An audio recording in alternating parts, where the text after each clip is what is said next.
Welcome to Behind the Taste. I'm Abby with Cuisine Unlimited. And I'm Isabel. We're going to discuss the creativity and things that go into. Catering, event production, and more. Let's travel through time and talk about the history of catering. Through centuries and years of tradition and connections, everything in between, food has brought people together.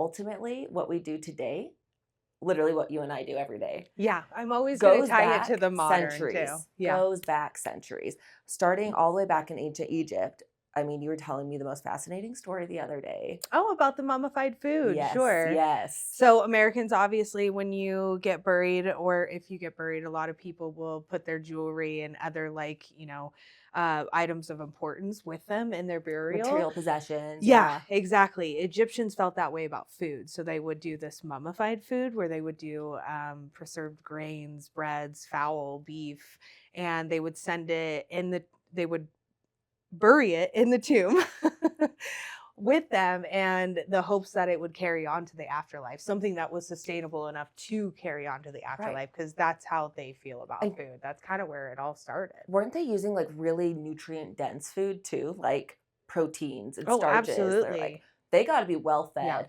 in whatever realm they're in now. So I love that. And their preservation method of using like salt and resin, it was clearly meant to be preserved in a way that it was like visually still stunning to go to the afterlife, and not necessarily meant to be eaten. Like a good prosciutto. Yeah. Yeah, absolutely. Absolutely. No, yeah. I loved hearing about that because, I mean, the Egyptians, so cool, all the history, the richness of their culture. Oh, yeah. But I love everything Egyptian they did food, was so intricately thought out. It reminds me of like the Confucius era in China as well. Yeah. And food also had such a big part in their life. It was very much in the classes, only the higher classes were treated to those 3-course, 5-course, 7-course meals. But that's really where those course meals started, which I think is so cool, as well as the buffet style of eating that we know today. Right. Yeah, the one that we know for them bringing it to, the Western states and starting that in like really the 90s. So honestly, we were at the height of it. There was nothing I wouldn't do to go to a Chinese buffet. And a huge part of that is just doing that major introduction of food in the Western states so that people were more, they could try everything, and that they were was the whole willing concept. to. They were like, we don't want to limit you to a plate. A specific meal. We want you to try these 20 items that you would have in 5 different meals typically. Yeah. But we need to expand your palate. And they did it to bring community together, to introduce their culture into ours. And it was frankly brilliant. And everyone followed suit from east to west, especially coming to America.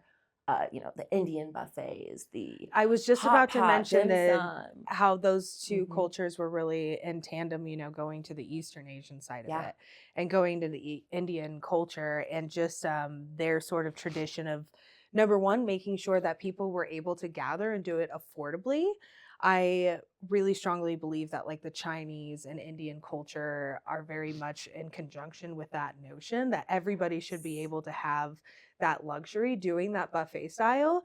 And with Indian cuisine and being in Utah specifically, Sure, yeah. Hello, it's hard for the masses to kind of be attracted to that and want to try it. So using that method of the buffets and having multiple entrees and multiple options to choose from, it makes people try new things and more of them. Absolutely. And going even like further back, speaking of Eastern countries like India, China, etc., maybe getting even into like Western Asia, the Indians, the Persians also really heavily introduced the family style of eating.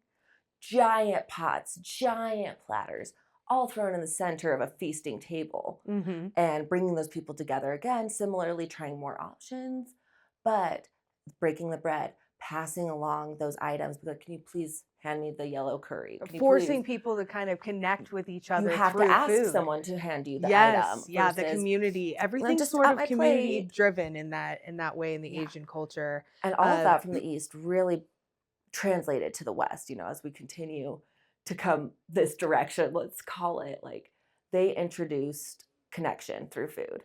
Before, Europeans were just eating to survive. But then we saw very quickly in the Middle Ages, or was it medieval?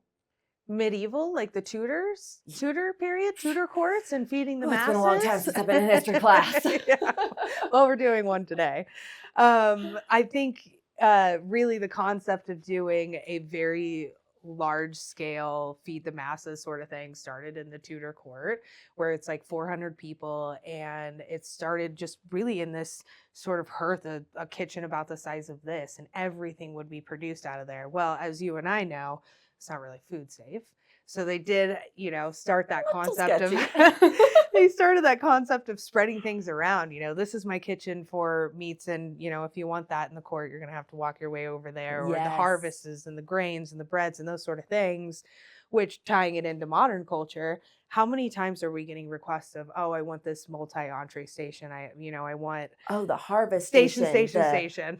bread station, the protein station Yeah. separated. It's so Mm-hmm. medieval, Yeah. actually.